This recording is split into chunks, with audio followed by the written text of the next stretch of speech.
Ciao Italo, 10 anni fa ti hai detto smetto di correre e ogni anno invece ti troviamo in Coppa d'Oro. Allora Italo, bella classe, no? Alla casa vedremo di fare bene e cercheremo di fare un Barelli per onorare questa 40esima edizione. In che anno hai vinto? Tu l'hai vinto 2 volte, no? Ho vinto alla 20esima edizione con la Lancia Detta. E va 20 e 20, speriamo bene.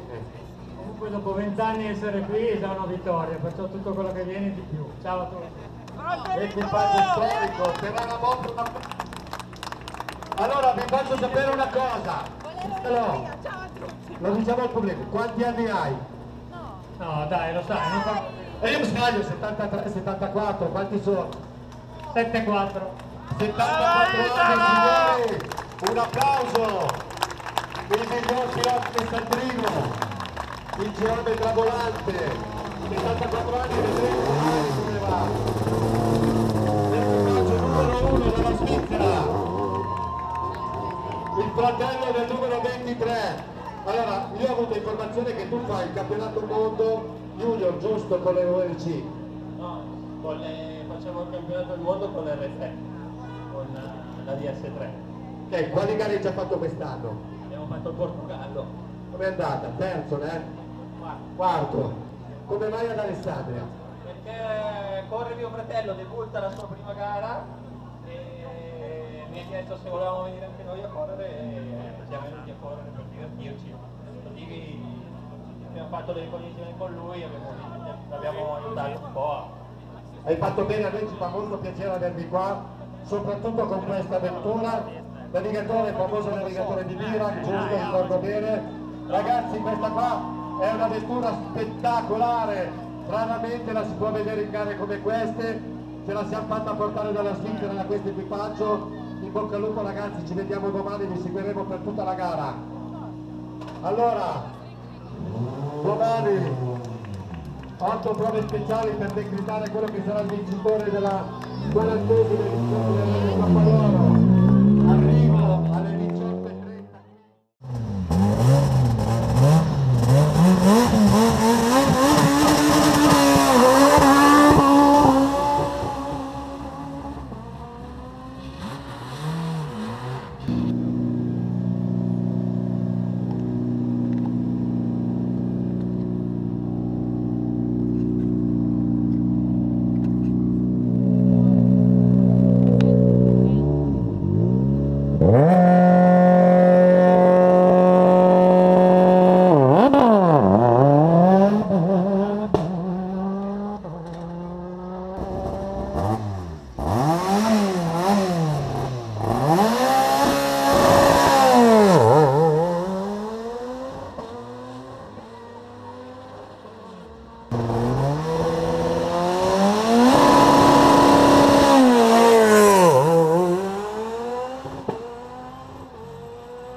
Mm-hmm.